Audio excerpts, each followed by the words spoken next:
आशा करता हूं आप सब बहुत अच्छे होंगे। मेरा नाम है सिद्धांत अग्निहोत्री। स्टडी आईक्यू पे आपका बहुत बहुत स्वागत है। चेन्नई मेट्रो ने हाई एंड डिसइंफेक्टेंट यूज किया है। मतलब अपनी मेट्रो को सैनिटाइज कर रहे हैं, लेकिन ऐसा वैसा सैनिटाइजेशन नहीं। प्लाज्मा इलेक्ट्रोलिटिक ऑक्सीडेशन, जिसको माइक्रोप्लाज्मा ऑक्सीडेशन भी कहते हैं। क्या होता है हम इसको समझेंगे, और साथ ही साथ ये जो न्यूज है इसके बारे में भी जानेंगे।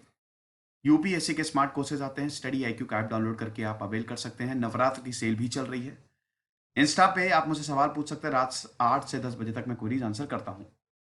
देखो, चेन्नई मेट्रो रेल ने ये पहला हमारी मेट्रो बन गई है जिसने माइक्रोप्लाज्मा ऑक्सीडेशन सिस्टम जो है ये टेक्नोलॉजी यूज कर ली है।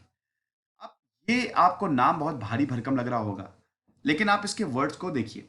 ठीक है, माइक्रो है यहाँ पे, यानी कि छोटा। प्लाज्मा, जो कि आपको लगता होगा कि खाली 3 स्टेट्स ऑफ मैटर है, solid liquid gas, but actually 5 है। सॉलिड लिक्विड गैस, प्लाज्मा और बोस आइंस्टीन।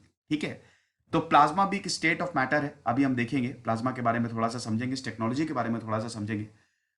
तो ये सैनिटाइजेशन किया है पूरी रेल को, इससे सैनिटाइज किया है। अब आप बोलेंगे इससे क्या होता है। देखो, अगर इस सिस्टम की बात करें तो बेसिकली ये क्या करता है, ये कोटिंग बनाता है। लार्ज क्रिस्टलाइन ऑक्साइड कोटिंग बनाता है मेटल्स पे, such as aluminium, magnesium, titanium. तो क्या होता है कि आपने इसको छिड़का, मतलब आपने इसे सैनिटाइज किया, तो ये कोटिंग बना लेता है। कुछ भी आए, कुछ भी आए, इसको पार कर ही नहीं सकता। ऐसी कोटिंग बन जाती है। ठीक वैसे ही, मतलब एक तरीके से कवच बना लेता है। ऑक्साइड कोटिंग बहुत ज्यादा थिक हो जाती है, टेंस और हंड्रेड्स ऑफ माइक्रोमीटर्स की। माइक्रोमीटर्स हो सकता है आपको बहुत कम लग रहे हो, लेकिन आप मॉलिक्यूलर लेवल पे देखेंगे ना। अब कोरोना भी तो बहुत ही कम का है, तो मॉलिक्यूलर लेवल पे देखेंगे तो बहुत ज्यादा है। तो इतना ज्यादा थिक हो जाता है, इतना ज्यादा थिक कोटिंग हो जाएगी कि कोई भी वायरस पेनिट्रेट कर ही नहीं पाएगा सरफेस पे। तो इसीलिए बहुत ज्यादा इंपॉर्टेंट है। आप सिर्फ वायरस के लिए नहीं, ये जो कोटिंग्स है, अगर वियर हो रहा है, कोरोजन हो रहा है, इलेक्ट्रिक इंसुलेशन हो रहा है, हीट, इन सबसे प्रोटेक्शन देती है। कोटिंग बहुत इंपॉर्टेंट होती है। आपकी बैटरी खराब हो जाती है, आपने देखा होगा, आपकी इन्वर्टर की बैटरी बैटरी बैटरी जो है वो खराब हो जाती है। अभी नैनो बैटरी आ रही है, ठीक है, कोटिंग हो जाएगी। अगर आप उसको प्रॉपरली कोट कर दे तो कभी खराब ही नहीं होगी, ऑक्सीडेशन होगा ही नहीं। तो बहुत ज़्यादा इंपॉर्टेंट होता है ये कोटिंग्स जो है ना। नैनो मटेरियल जो होते हैं, उनमें इतनी बढ़िया, इतनी गजब की फिल्म डेवलप होती है कि कभी खराब हो ही नहीं सकता वो। अब प्लाज्मा की बात करते हैं, प्लाज्मा के बारे में भी थोड़ा सा जान लीजिए। प्लाज्मा जो है, जो फंडामेंटल स्टेट्स ऑफ मैटर है ना, 4 वैसे फंडामेंटल स्टेट्स है, बहुत साइंस 3 भी है, लेकिन 4 फंडामेंटल की बात करें, सॉलिड लिक्विड गैस, चौथी है प्लाज्मा। 1920 में इसको डिस्क्राइब किया गया था। प्लाज्मा बेसिकली क्या है भाई, सॉलिड को हीट करोगे तो लिक्विड बनेगा, लिक्विड को हीट करोगे तो गैस बनेगा। अब गैस को भी अगर बहुत जबरदस्त टेम्परेचर दोगे तो आयनाइज हो जाएगा सब कुछ। तो प्लाज्मा वही है, हाई टेम्परेचर पे आपको मिलेगी। सूरज के इर्द गिर्द आपको प्लाज्मा मिलेगा। आर्टिफिशियली भी हम जनरेट करते हैं, न्यूट्रल गैस को हीट करके आर्टिफिशियली जनरेट किया जाता है। अब इसका क्या बेनिफिट क्या होता है? बेनिफिट ये होता है कि जब हम हीट करते हैं तो इलेक्ट्रोमैग्नेटिक फील्ड डेवलप हो जाती है। समझ गए? तो जितने भी आयनाइज्ड गैसियस सब्सटेंसेस हैं, दे बिकम इलेक्ट्रिकली कंडक्टिव, यानी कि हर एक आयन इलेक्ट्रिकली कंडक्टिव है। तो इलेक्ट्रिसिटी, आप सुपर कंडक्टिविटी अचीव कर सकते हैं। ठीक है, जितने भी इलेक्ट्रॉन्स और चार्ज आयंस है ना, ये जो इलेक्ट्रिक फील्ड, देखो आप, मैं इसको बहुत ही सिंपल तरीके से, हो सकता जैसे आप है, आप मान लो आप हो, ठीक है।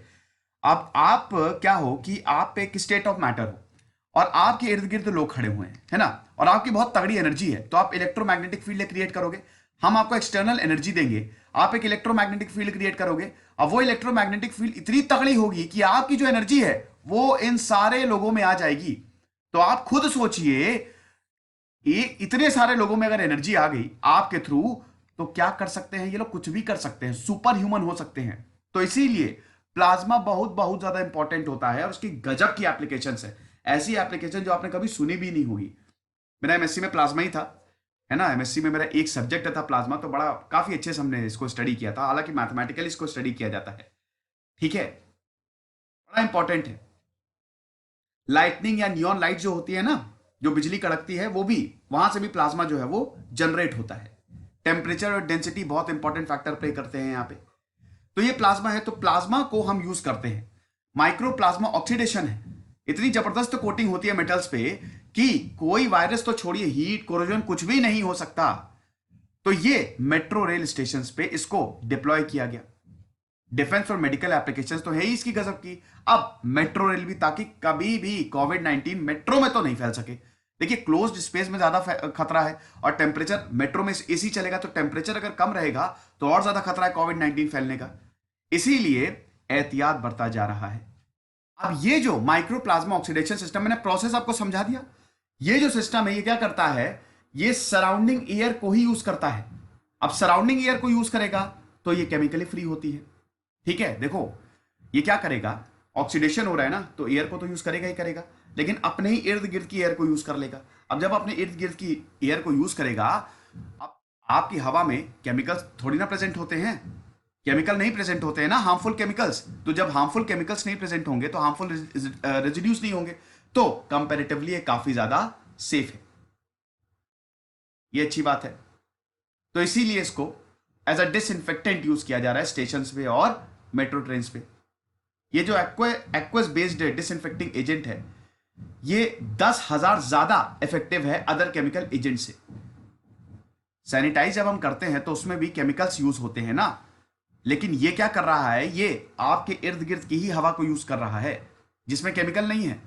कुछ भी हो, आप जब अपने हाथ पे जैसे आप सैनिटाइजर ही डाल रहे हैं तो उसका थोड़ा बहुत तो साइड इफेक्ट होते हैं, वो भी केमिकल है। तो उस हिसाब से भी ये टेक्नोलॉजी बहुत बढ़िया है। 51% more powerful on bacteria cells है, क्लोरीन से भी बेहतरीन है। क्लोरीन से 3000 गुना ज्यादा ये बैक्टीरिया को मारता है। और क्लोरीन तो टॉक्सिक होता है ना, क्लोरीन टॉक्सिक होता है, ये नॉन टॉक्सिक है, तो ये अच्छी बात है। फिर ये ऑर्डिनरी वाटर यूज करता है, clean save and sustainable water disinfectant. Water तो आपको यूज करना ही करना है। ऑक्सीडेशन हो रहा है तो ऑक्सीजन का भी यूज हो रहा है, एयर को यूज कर रहा है अपने इर्द गिर्द। आप वर्ड्स को पकड़ा करो, वर्ड्स बहुत इंपॉर्टेंट होते हैं। तो ऑर्डिनरी वाटर का यूज है। इनपुट जो है, देखो जब हम सैनिटाइज करते हैं तो हम क्या करते हैं, हम केमिकल्स को डालते हैं। यहां तो ऑर्डिनरी वाटर डाला जा रहा है, तो ordinary water as a input and no chemicals are added. इसकी वजह से कोई रेसिड्यू नहीं तो हार्मफुल भी नहीं। बेनिफिट बहुत जबरदस्त है, इफेक्टिव होता है। अभी ये मैंने आपको बताया, वायरस को तो खत्म करता ही है। वायरस खत्म क्या, बेसिकली वायरस अंदर नहीं जा सकते, सरफेस पे नहीं रह सकते। एल्गी को डिस्ट्रॉय करता है, कॉस्ट इसकी बहुत कम आती है, और केमिकल का यूज नहीं है। तो केमिकल को, जब आप केमिकल का यूज करते हैं तो उसको भी स्टोर करना पड़ता है। कुछ थोड़े टॉक्सिक केमिकल्स होते हैं जिसकी स्टोरेज में कई बार प्रॉब्लम आती है। ठीक है, एनवायरमेंट फ्रेंडली तो है ही, एयर का यूज कर रहा है, वाटर का यूज कर रहा है। तो इसीलिए चेन्नई मेट्रो ने क्या किया, इस सिस्टम को, इस टेक्नोलॉजी को यूज किया। 7 सितंबर से लेकर 30 सितंबर तक लगभग 3.5 लाख पैसेंजर्स जो है ना वो ट्रैवल कर चुके हैं जब से चेन्नई मेट्रो शुरू हुई है 7 सितंबर से। तो अगर इस तरीके की टेक्नोलॉजी, इस तरीके का सिस्टम हम नहीं यूज करेंगे, तो अगर इस तरीके की टेक्नोलॉजी को हम नहीं यूज करेंगे तो कोविड-19 के फैलने का खतरा ज्यादा हो जाता है। समझ गए? ये लेक्चर था, आई होप आपको पसंद आया होगा। खुश रहिए, पढ़ते रहिए। जैसे सिद्धांत अग्निहोत्री, साइनिंग ऑफ।